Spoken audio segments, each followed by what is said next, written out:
Hi there, and welcome to my Soul Authority channel. I'm Lorraine Van Tool, transformational life coach, holistic psychologist, and meditation guide. I'm staking out the safe spiritual space in solidarity so we can hear our authentic voice over all the noise and realign ourselves with clear choice. This is at the heart of Soul Authority. If you felt burned out and low, join us in rekindling our inner fires and getting back in the flow.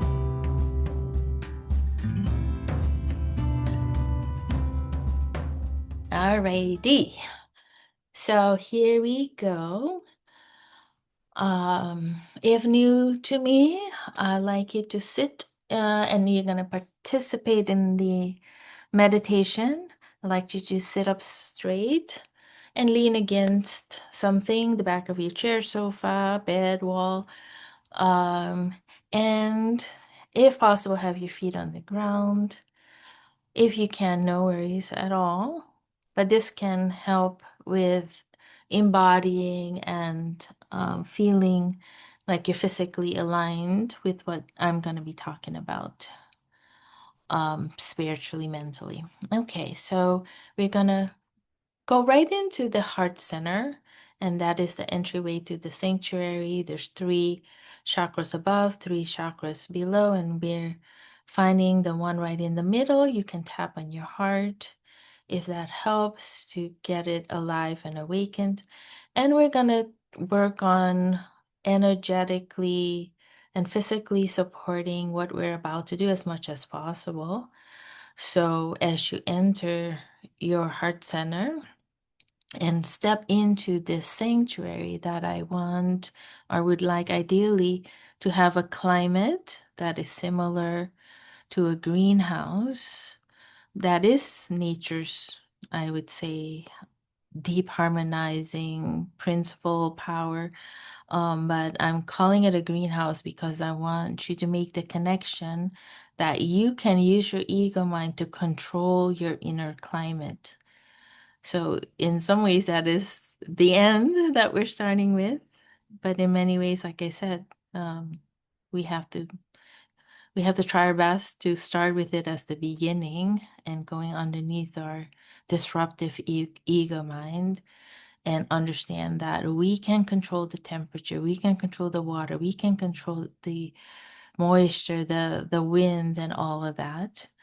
And once this becomes more than 51%, sort of our core, our foundational base, then we're actually in the position to deal with all the climate upheaval and weather patterns and all the things that are man-made and artificially sort of done to us, and harmonize that or set limits with those energies. We cannot set limits with everything, the physicality of things. Yeah, if you're in a flood, there's no energetic boundaries to set.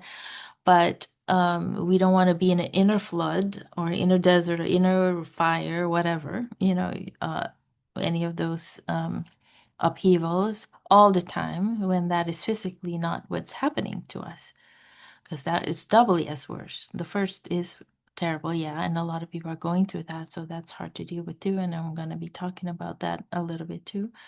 But the main thing is for us to understand how much control we have over our inner climate and inner sanctuary. So we enter this, we open up our five senses, and we tune into our inner sanctuary, and the mild climate would present itself with a nice, pleasant breeze, perhaps the sun shining and the warmth being just what we need, rejuvenating and energizing. There's boulders and rocks and things that help us feel very calm and grounded and settled. And there's flowing water that makes us feel alive and that makes us feel like things are constantly transforming, purifying, and rejuvenating, rehydrating, and contributing to all this positive growth following purification of things and waste that we no longer need, and also repurposing all of that, regenerating. Nothing is wasted in nature. Think about that for a second. Nothing is wasted. All is regenerated, repurposed. So now think about stories and energies and things that are wasted or stuck. They're just sitting there. So all of that is part of positive disintegration or composting, as I often also call this. You can call it recycling, you can call it whatever, but yes, not, we ideally don't want anything physical, emotional, spiritual, anything to be static. That is not natural. Nothing in life is static in one form and stays in one form forever, except for some of the man-made harmful things that we create. Okay, so as you're in there, what we want to do to clear the mind or realign the mind, because the mind or the false empowered mind or the traumatized mind and wounding is very, very set on static rigidity, fundamentalist thinking, good, bad, a story of how things should be, what's going to save you, all of the things, whether biologically in terms of first level or second level socially. So we want to not dismiss these. It's kind of like a newer version of a phone.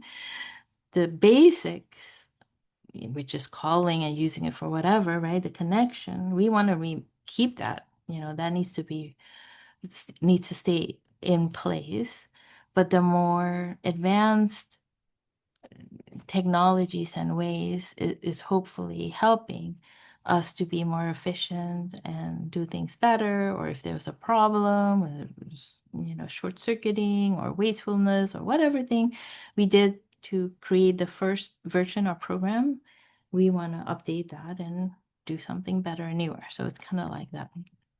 Okay, so we're going to sit there with our tree and update or make sure our ego mind is updated, upgraded, realigned in the way your wisest and highest self would direct it to, would want it to, and look at parts of the self that have been perhaps wounded or hurt or not fully healed, resolved, that are resisting this tooth and nail, which happens. And it's also not that we honor it, it's not that we force anything, because many of these things are not doing well because they're forced into some position. So we attend to them and see how we can help them resolve things, break things apart even more, realign, regroup, and heal those parts. So that is part of the positive disintegration and reintegration. So, first of all, though, to do that, we need to, and I would say probably every day, check in with our minds and make sure our mindset is open and receptive and willing to examine the good and bad and splitting and all the things that we do from this very brave, like, sort of perspective. And it doesn't necessarily mean you have to push yourself in there when you're not ready, but we're first laying out even just a blueprint to make it possible. And if that is not the case, there's no pushing and no voluntarily going in that direction. You'll never do it. This just means if you do it, should you do it, there's some safety measures in place and some steps and things that you can trust. So that's what this is. So we're gonna sit there and with the tree, and we're gonna give the ego mind a rest for a moment. Lean against the tree and surrender. Really feel your back being supported, your backbone lighting up, and knowing that your tree, which represents your true nature and really the things, that make your world go round, make your life, your body go round, uh, is to be trusted more than all the social conditioning, cultural conditioning, storylines, survival, all of it. It's a very brave perspective in understanding that once you die, there's no money, no career, no status, no nothing that you're going to be taken away. So it's sort of fast forwarding and accelerating your spiritual growth to that point that we sometimes near when we're on our deathbed or we have an epiphany or near death experience. Just seeing we can tap into that wisdom. So that's that. And you can do that every day as much as possible because we're constantly bombarded now, even more than ever, perhaps here in the US, but constantly bombarded with misaligned interference and distorted stories and justifications and matrices and programming and institutional and habits, all the things that are completely opposite or contradict and don't support what your highest self knows is needed, what your body knows is needed.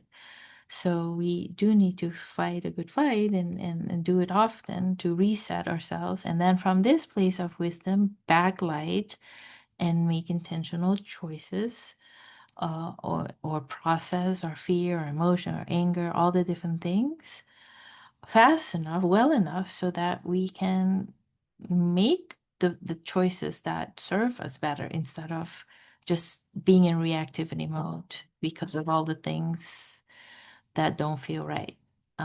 That can happen, and that is not going through the whole positive disintegration. It's just some, disintegration and anger about that, and wanting to reintegrate in that sort of primitive in first level integration.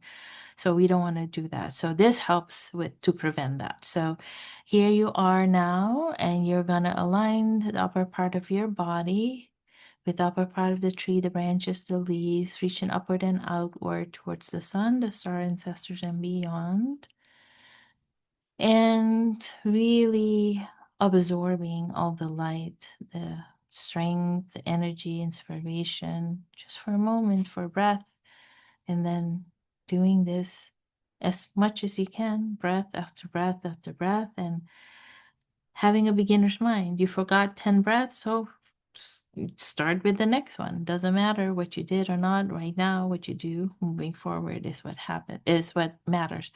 So think of it as maybe breathing in wisdom and then breathing out thought, or not breathing out any thought, breathing in wisdom, and just using your thought and intentionality to breathe out quietness or stillness or awareness, using your mind to not think. Or if you're busy with something and want to figure things out, you can breathe out thought. But what we don't want is breathing in thought all the time, thought, and breathing that out and being stuck in thought. So that's kind of what that is. And good, I feel the top of the head like tingling. It does feel kind of like that, where the forethought, the temples, all of that feels like very much like the thinking of executive functioning, frontal lobe sort of brain activity. And when the whole skull sort of gets lit up and it's just softer, like a dimmer light instead of a fierce, like sort of laser flashlight, you'll see the stress even in your head, in your brain. It's sort of like your brain is getting a little bit of a massage, a soft light and glow, or you can even imagine like, you being under what are those lights called? Really bright lights in a store, whatever. It's really like harsh on your eyes. I want to say Teflon lights, but that's not it. It's anyway, you know what I mean. Versus you're in a nice spa and there's like all these dim lights and this is a warm glow. Think of your brain. Like what do you subject your brain to? Is it just like this fierce, bright, like uncomfortable light of thinking and just wanting to pursue answers and do things versus really respecting y- the needs of our brains to not work overtime or so hard, and trusting that it will operate and probably operate even better when you don't sort of abuse it or mistreat it like that. Anyway, I'm feeling that. I'm feeling your brains, and I just wanted to point that out. So instead of thinking, you can develop awareness with your mental muscles in terms of how you run energy, your body, your brain. So we're absorbing this, we're feeling connected, and now we're going to take it deeper and deeper into the heart, and then dropping into the womb, the belly, and then the feet, the roots underneath our feet. We can imagine that.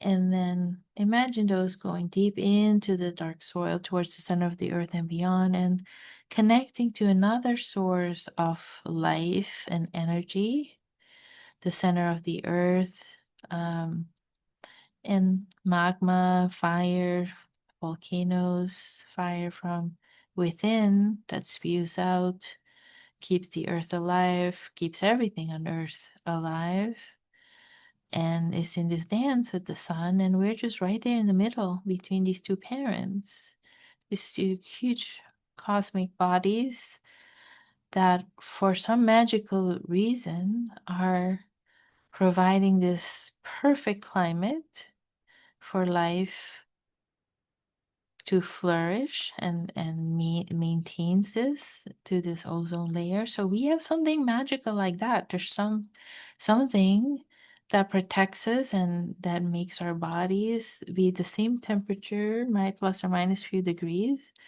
while alive and healthy and flourishing, and in the same way tell us when we're in trouble or overheating or too cold. And that is just physical. Then there's so much complexity that happens, even if we're the same temperature, but that is sort of our energies spiking up, or getting feistier or fiercer or sad, or and it shows up within the body as tension and just energy running through us, but also even more physically as these fluids, which are, aside from the invisible energy and breath, the next thing that's going to show. Next is going to show the physicality and all that. But fluids are next and most physical. So you'll see that in your sweat, your tears, your sexual fluids, how brittle or juicy and I want to say not liquidated, how juicy and supple, your muscles and your fascia and all of that is. And that is all based on this stress, that's moving sexual fluids too, right? The flow, your blood, all of that is related to your body being relaxed and everything healthy, irrigation healthy, and hydrating things, as well as detoxing constantly. So if they're stuck things, we're not going to positively disintegrate if things are fine and there's no upgrading to happen. But a positive disintegration feel into your body is often related to something constricted, something stuck, something crystallized, something brittle, something, whether it's a younger self. So it's the weird thing is, it could like be your heart, where you're like, my heart feels fine, especially when I'm now doing the things that I like and love and feel right. And then suddenly your heart doesn't feel right because your 5-year old got triggered, and that same heart is now feeling like a totally different heart. So don't get confused about it. Yeah, that's how it looks. And so the positive disintegration is about, if it helps you, a triggered part of wounded self, younger self, in a particular triggered state, in a particular situation, around a particular relationship or person or persons. So that's totally fine. If that happens, don't dismiss it as like, no, it's only that situation. Yeah, it is only in a particular imagined or real situation, but conjure it then up and try to disintegrate that by staying anchored and connected to your highest self or your best self or most aligned self, and then bring that younger self into the sanctuary, or go and sort of, you can journal, have a discussion, this and that. But connecting to your tree allows us to connect to opposites of good and bad, and up and down, cold and hot, future and the past, and all the different things, the seen and unseen, material and spiritual, that we tend to polarize and not integrate. So in the positive disintegration, um, there is, on the other end, a reintegration, because I do want to say, in a positive disintegration, before we do that, before we realize, before we go through that, there is often an integrated story, but it is a very reduced, oversimplified, falsely empowered sort of storyline that we can tend to hold on to very rigidly, and feel a lot of distress, and I feel a lot of urge to remain in control of this storyline and all the players and everything, and this causes so much stress. So and we might not even know it, we just might think that is life, and so the closer I am to controlling, and the more successful, so good, and then when I'm not, I feel the stress, so that's not good. And we can just go back and forth like that. But in a real, like, big positive disintegration, things really, really fall apart. Either a breakup, or some health crisis, or midlife, or something where we're just seeing it's not working, and tired and exhausted, and just really ready for something new. That's when, you want to look into this, and sort of as the tree, the yin yang, as an opportunity, a seed for new potential, new life, new blueprint, new level. So that's what the tree does. It helps with equanimity. It helps with sort of this yin yang understanding that in every rock bottom, there is new seed of light. In every grasping for all good, all light, all happy, there's some seed of darkness that's forming and gonna grow and become a problem. So now that we have that in place, there's nothing to fear, right? Because we're gonna be learning. Everything that happens, we can be grateful for, have a greatly receptive attitude about, because there's nothing that potentially could be a problem or something to be feared, to be afraid of and fear, because the thing to fear is really the rigidity.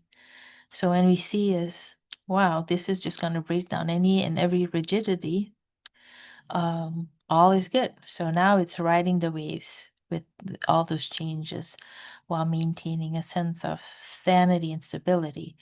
So that is another way we can make ourselves a little crazy, is by being attached to physical things, whether it's the money or whatever gives us stability, the house, the relationship, the certain status, health, whatever it is, the way things were, nobody dying, nobody getting sick, politics, blah, blah, blah. So those are all false in some ways, carrots, or objects, sort of safety or security blankets, and objects we attach to, that we're bound to lose. And if we don't prepare for it, we might not benefit fully from what that loss is going to be about, and how we are to grow and accept the uncertainties and the changes in life in a more graceful way. So, anyway, once we have the tree in mind, that sets us up, our mind, air, is the next that we're going to work with. And then mind, and air, going up higher, zooming out, facing your highest truth, the big picture, the long view, all of that can now help you to put two and two together. We're now going to look at the stories more specifically, all kinds of storylines about yourself, about people, about a country, about your loved ones, about your work, about your future, all kinds of stories we have. And now you want to go look and see how rigid were those stories? How many shoulds, and how much were they infused by fear and good and bad, and underneath that, in ways that you have not examined, um, some, how much they were fueled by, let's say, shame, or doubt, lack of confidence, or all the different things you felt like you couldn't handle, and led to some kind of controlled, rigid way of driving you, motivating you to do something. It could be as simple as, like, I have to keep this job and I'm willing to work overtime, do whatever. I don't want to rock the boat, because if I ever lose this job, or I don't know what I'm going to do, it's going to be horrible. I'm going to be in the street. Nobody's going to respect me. All these things, right? There's all kinds of stories about everything that is our intends to be fueled by past trauma or things we see, and that we don't question, and we don't question the mystery of life, and how we're going to keep getting outsmarted by the rigidity, or the more rigid we are and resist and avoid something, the more likely it's going to be right there in our face, and rubbing our face in it, so that we have no other choice eventually to give up being so attached. So it also doesn't mean that those needs are not legit. A need to have a job, to feel valued, to feel effective, to feel competent, to, all the things, like achieve, smart, exercising your fullest potential intellectually, and however, none of that. It just means you need to know when you're getting over attached, and that is really hard to discern, but that's why we're doing this. Over attached and creating shadow. So too much attached to the light, too afraid of the darkness, avoiding it altogether, then that's going to be a problem. But let's say you're pursuing this and you're open to all possibilities. You're willing to pivot, willing to see if it still works, willing to recognize that you're not eating, sleeping well because you're so overly stressed, and then doing something. All of that is showing that you're working with that yin yang symbol, because as soon as you see darkness, avoiding self-care, you're letting the seed grow, like, oh, okay, I need to pause more, I need to eat better, and all that.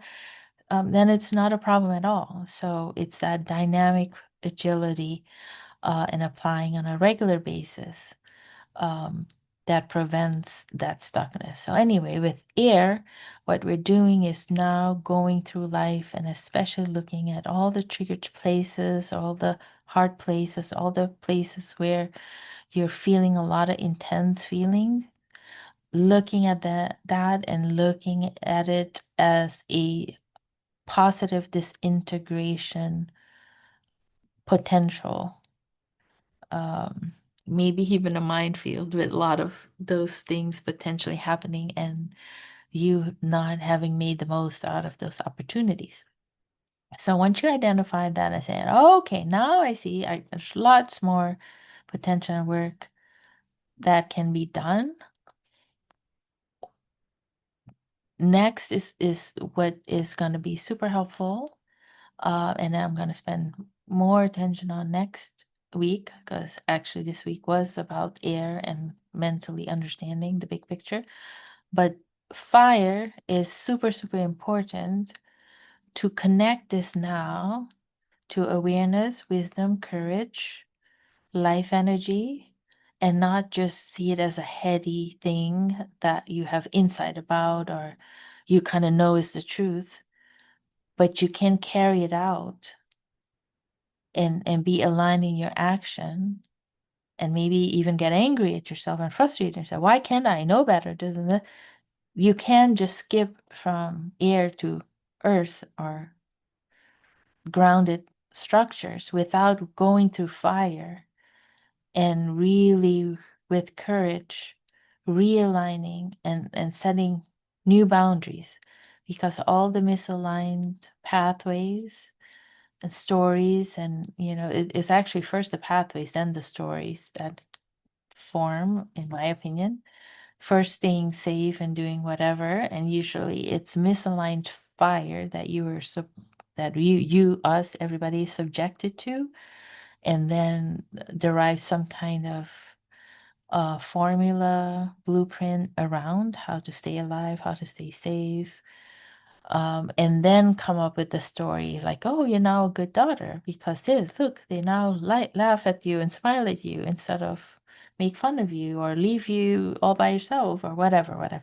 So, so fire, we need to work with fire to carve out a boundary between us and the outside world and understand that we're no longer babies and children needing and totally dependent on the approval and the caregiving of these people. So we just have a breath, we just have the insight to see for ourselves using fire kind of as a fever and a separation to come to clarity in terms of how much our patterning really still has to do with staying alive and taking care of ourselves, or how much it is an old pattern from our younger years, or maybe even a past life of what we needed to do to succumb to a subculture or brainwashed cult or whatever you want to call it, patriarchy, all the ways we needed to shrink and diminish, reduce, mold, our truth, ourselves, to stay alive, to fit in, to belong. So once we have, and that's very, very courageous. It feels like life threatening to do that, even if it's in the privacy of your home for 5 minutes. So that is the courage that we're gonna focus on next week more, where you're gonna just really be with the tree, even like source. I'm just laying out a little bit foundational stuff from fire, from the volcano. You might have to clear some things and blow things up or erupt or have a small trickle flow and whatnot. But anyway, that fire and trusting how your body is still very much attuned to that, even if your mind try to shut that off because your fever still work, your inflammation still work, but it could be a little off, yeah. So we're gonna work on clearing that. And when you set that boundary, then all the new alignments are gonna make total sense. You're gonna feel alive, you're gonna feel aligned, you're gonna feel settled and able to land and drop in your body. So that will be with earth and when we do deeper work. And once that is all established and what that could look like in terms of a structure and actual steps, then water is naturally going to flow, but you can also support how that flow is going to be and how that can not only purify and hydrate, but also lead to create more creativity, creative problem solving, life purpose stuff, and all of that. So, anyway, I'm not going to go deeper in all those sections, but I do want to go a little bit from air, the disintegration, and the reintegration with the help of fire. Fire is super important also in disintegrating, like being fierce and setting limits within the self to break the things down, not to like, oh, I know that's the wrong thing to do and this and that, and that's an addiction and this, but the opposite is going to be so hard, so scary. Fire is basically saying choose your heart and choose the heart that is in the future going to serve you instead of the heart. Yeah, they're probably about equally hard if you really are honest with it and look at all the consequences of your behavior. So choose the heart that is most aligned. That's kind of what fire does. Gives you courage. It sets the limit. It more and more will become like a fever. So it's more like oil and water, where you're like not even want to choose or feel natural about choosing things that no longer serve you. That is with regular daily practice. So just want to call that out. Just like with earth, breaking things down, burning, for example, is needed even in a forest. And death is needed to fertilize and have the cycle of life going, break things down so they, like I said, no energy is ever lost, no form, right, can stay static. So in a forest, or they even talked about like planting 1 trillion trees, for example, all over the world. That even is not even necessarily gonna help us. We need old forest and all these cycles that are already on their way, and a new one isn't necessarily as efficient and good in all of that. So it's just to point out, you have a lot of old cycles and old things, the old force in you, and you need to use it. You need to break things down. You need to get the cycles going. And fire is hugely important in doing that and aligning yourself with those energies within yourself.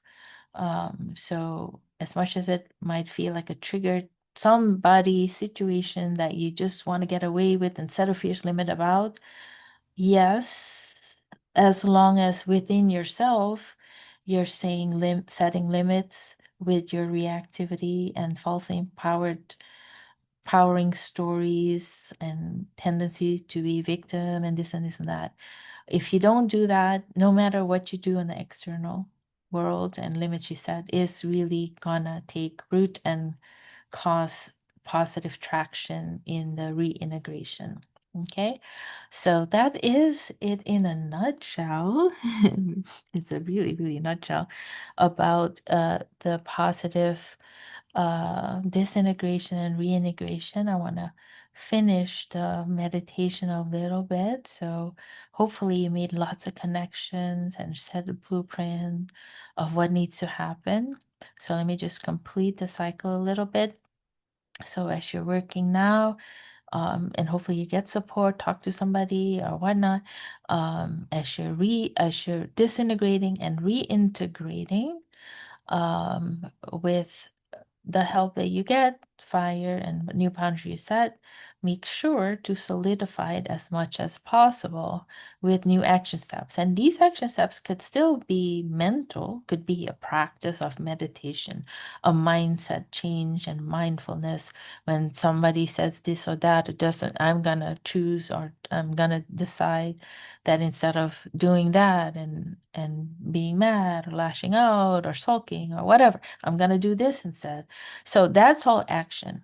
But action can even be more dramatic. It could be a move, it could be a change in jobs, it could be a relationship ending, beginning, it could be all kinds of physical things, limit setting, confrontations.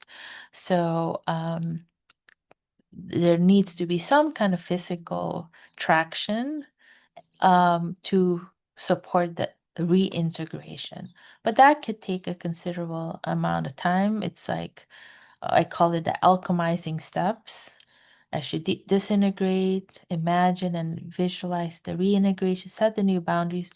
The alchemizing step are the things that you're doing that are aligned versus blind. And as you alchemize it, you're gonna feel within yourself, you're getting solid, you're composting it, you're changing it, you're transforming it, and you're becoming sort of the butterfly, this new person, this lighter being, the really letting go of the old stories. So that is ongoing too. Take your time. It tends to be a little slower, and that's the beauty and the benefit of Earth. I call it slow growth and sun ripening and all of that. But as that's happening, you're also already going to start feeling irrigation, Earth being healthier, no flash floods, no none of the crazy things that are happening around us and within us. Things feel like they're guided, they feel contained, their emotions feel like purposeful, they're going somewhere. This one is purifying and clearing. This one is hydrating and coming and all of that. And that will also naturally happen. And each of these things we'll dive into deeper in our future meditations. So once you've done that, gone around the compass and around the directions, air in front, fire to your right, earth in the back, having your back, left is the cycles, and think of that as the moon. The other side is a sun, where the sun comes up. In front of you is air, where you're facing your highest truth. So when your compass, when these directions are aligned, your heart compass is to be trusted. It's clear, there are no charged emotions. And charged emotion, yes, you can think of it as the trigger or something hardened, crystallized, in need of disintegration and breaking down. So this can be a continuous process, but should you be now be clear, whatever age you are, whatnot, you can trust then what your heart's feeling and where you're getting directed to. If there's something charged and your magnet is going there and it's intense emotion, note it, but don't trust it in terms of pointing you to true north. It's pointing you to where disintegration is needed, yes. But it's not like, let's say it's, oh, I hate this person, I need to break up now, or whatever. If it's so charged and so reactive, no, that is not what's needed. The breakup is not going to solve solve the problem, or whatnot. Neither is the hating, but there's something that needs to be attended to and disintegrated so they get back to a place of clarity. And you can still decide then that you want to break up, and but it's going to happen. The how and the saying no is going to be much more gracefully and artfully done. So it's through clearing all the directions that your heart compass is to be trusted, or can be trusted in the direction that you move into. If it's not, I would say keep on going as many circles and rounds you need to. It does point to directions, but I would say stay in stillness. Don't make any big dramatic life changes, but do a lot of work and clearing till you do get to a point of clarity. Something to do consider, if your circumstances, and no matter how much you're trying, and no matter how much support you get, um, your circumstances are so abusive and mistreating you so much and hard, there is a physical limit to be set, but you can even still, sort of be more nuanced and do this outside. You're not 24/7 somebody breathing down your neck. You do need to outside get to a point of clarity, and get to that point of clarity. If it's that severe, yeah, then you can make the decision. I also need to leave, for example, if it's a relationship situation, work, whatever. Yeah, then you get to that clarity, and then you take the actions and strategize how to get out of the situation. So hopefully that makes sense. There's nuance. There's nothing 24/7 that should be clouding your mind or charging your, sort of be a charged emotion that is misdirecting you. There's in yourself always the power, the clarity of what's happening and where you need to move. And then once you have that, it can be trusted and then move in that direction. Okay, so we will revisit the sanctuary and how to work with the directions, the tree. For now, we went, focused a lot on equanimity, the tree, and air, which are super important, getting the big picture, understanding what positive disintegration and reintegration is all about. And what we want to do now is just sit with the tree, thank the tree and the elements for all these insights and for all this guidance. Allow and trust that it will settle deep into our consciousness, in every bone and fiber and cell of our being. Know that this is a place you can always go back to on your own for clarity, for guidance, and that it can be trusted and help you then plan or strategize about how that should look. And then it will be a matter of practice and practice and practice in your aligned alchemizing action steps. So once this has all settled as best as possible, you're ready to come out, ritualize the entrance in the sanctuary and the coming out. So you're imagining coming out however you need to. You can walk out of it, fly out of it. Could be a portal, a gate, a tunnel, or whatever. And I want you then to start reconnecting to the space you're in, the physicality, your body, the present moment. You could stretch a bit and wiggle a bit. Feel your mind land back in this state, more of a beta state, but hopefully still a little relaxed. alpha. Start thinking about your life. Hold on to this. Know that you can hold on to this as much as possible, hopefully at least 51%, as you walk through life, and keep on practicing and keep on coming from a place of strong integration and not this triggered state. Practice noticing where that might be the case, and then go back to the meditation to break that down as much as possible. So now that you are in this state, your space, more awake, more aware, thinking about your day. Thank you for joining me today in staking out spiritual space in solidarity and in community. Please share this video and the Zoom link below with anyone who would love some support in hearing their authentic voice over all the noise and realign with clear choice. I offer me time through meditation virtual meetings every second and fourth Monday of the month from 1:30 to 2:30 p.m. PST. If you would like deeper and more personalized guidance, how to heal, love, lead with soul authority, please visit me at soulauthoritycoaching.com or thesacredhealingwell.com for more information.